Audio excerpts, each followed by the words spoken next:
What's going on, guys? It's your boy. Welcome back to another video. So today I'm going to be doing another My Mini Movie review, and I'm going to get right into it in a little bit. But first, I want to do a little disclaimer. Back when I made a little announcement for my channel a couple weeks ago, I said that I'm going to try doing 2 of these videos a week. I think that I'm completely changing that, and I'm going to try doing 4 of these a week, 3 of these a week, maybe, give or take. I might start making them every other video, just My Mini Movie reviews, because I have a giant movie shelf over here. I've made videos where I've shown my entire collection of movies that I have over there. And on that shelf alone, I have like 27 movies that I haven't seen before. And I really want to start getting into watching some older movies. But right now, with my current setup and how I'm doing these, I'm trying to do 1 old movie a week and then 1 new movie a week. Like, I go to the theaters every Friday, basically, right now.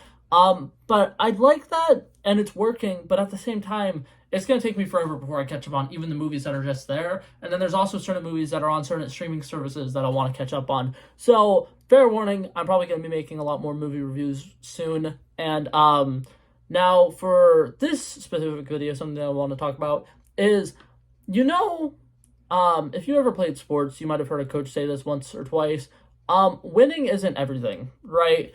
And so the reason why they say that is because if you only ever win, right, and you're undefeated, you never lose, you don't really get the same satisfaction of winning as somebody who's been knocked down before, somebody who's lost again and again and again and again. When you get a win, it's a lot more satisfying. So another thing that I'm going to be bringing into this channel, is I want to start watching some more movies that are absolutely fucking terrible. So that way, when I go to the theaters and I watch, like Oppenheimer when that movie comes out, I can have a better experience, because when you've seen bad movies, it gives you a better appreciation for the movies that you see that are really good. So with that being said, I'm going to get right into my movie review for this movie today. My Movie Review. Alrighty, so the movie that I'm talking about today is called 30 Minutes or Less. It is an old comedy that came out in 2011, starring Jesse Eisenberg. That's kind of the main reason why I wanted to watch it, is because I like Jesse Eisenberg. The Now You See Me movies that he's in are some of my favorite comfort movies to just throw on when I don't really have anything else to be watching. And so I was like, you know what, I'll watch this. It's on Netflix if any of you guys want to go out and watch it too. This is the kind of comedy movie I would consider a guilty comedy. It's the kind of comedy where it's like, it's all fine and dandy if you're watching it by yourself, but if you're watching it and your Meemaw walks in, you're going to get a sandal thrown at you, and you're going to just feel absolutely disgraced, and you're not going to want to be seen in public for 4 to 5 days. No, but this comedy movie, it's not bad, but there are a lot of inappropriate jokes that are kind of like, make you uncomfortable to a sense. Like, it's funny to laugh at, but like I said, this is not the kind of movie you would want to watch with other people in the room.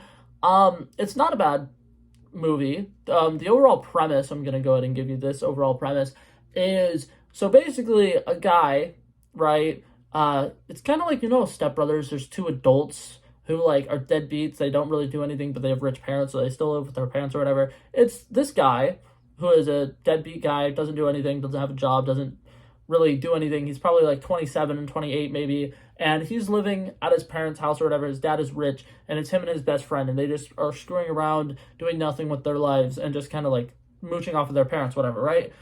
They go to a strip club, and he meets a stripper, and he's explaining to her how, his father is such a drag on his life or whatever, and how he's going to be more successful than his father ever is or whatever. Obviously, he has no actual plans for how he's going to get there. But he explains to the stripper how his father's super duper rich, and once his father dies, he gets all his money, whatever, basically, right? And this stripper is kind of like, well, why don't you just, kill him, right? Like, why don't you just make him dead, and then you will have all his money, and you can be rich and successful. And she basically puts this idea in his head that, like, hey, if you get me $100,000, I know somebody who can take care of this guy for you. He can kill your father, basically. And this guy's like, you know what? That's a darn good idea. Let's do that, right? So he basically is just like, you know what? Yes, that's a great idea. And he basically is like, okay, cool. So now their struggle is they need to find a way to get $100,000. And obviously, if you know anything about the economy, that's not an easy task to do. So he is like, okay, cool. This is easy. We just need to get some way to make $1,000. One of the friends is like, hey, let's rob a bank. The other one's just like, well, that's a bad idea, because then we're going to have this dirty money, and we're going to have, potential legal issues. We can't do it. And then the other guy's like, okay, how about this?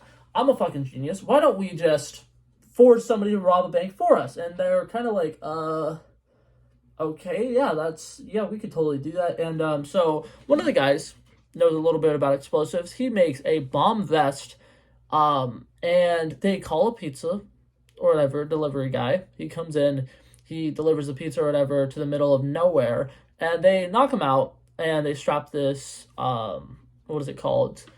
Bomb vest onto him, and this character that we're meeting now, the pizza driver, is Jesse Eisenberg, and they're basically like, hey, you're gonna rob a bank for us, or we're gonna blow you up. And this is where our story gets interesting. So Jesse Eisenberg now has a bomb strapped to his chest, and he's like, well, they said I need to rob a bank, get $100,000 and give it to them, and if not, they're going to explode me, right? So now comes the point where he's like, well, you know what? I probably really should just rob the bank, because logically speaking, that's totally the best option, right? But yeah, so he goes and he gets his friend, he's played by an actor who's in Parks and Recs. He works at a school, and he goes into the school with the bomb strapped to him or whatever, and it's like, hey, I need your assistance. And they go, and what is it called? They leave, and then they have this cool, fun little montage where they get toy guns from a store, they paint the toy guns or whatever, they get face masks and stuff, and they get ready to rob this bank, and then ultimately they end up going and robbing the bank, which is a very interesting scene. They accidentally shoot somebody because the security guard person who has an actual gun puts it down and slides it across the room, and it hits somebody. And they have a lot of funny interactions with the bank teller, because the bank teller puts a dye pack in it, and they're just like, oh, how dare you put a dye pack in this? And then there's a lot of funny scenes there. I will admit that is one of the funniest parts of the movie. But that being said, there's really not much to this movie to really enjoy. It's kind of a fun little comedy to watch, but I feel like a lot of the plot is really weird, and the fact that Jesse Eisenberg's character is immediately like, yeah, let's just go rob this bank, is also really weird to me. It works to an extent, but it's really strange. I think that overall the story works. It's just kind of, like I said, it's kind of painful to watch.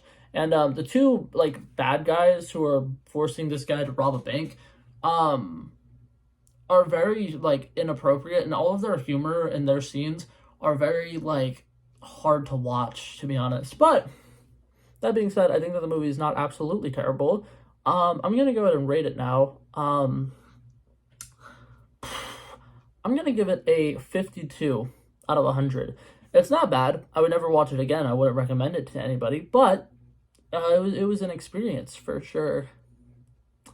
But yeah, that's it for this video, guys. Hopefully you guys enjoyed it, and I'll see you guys in the next one. Peace out.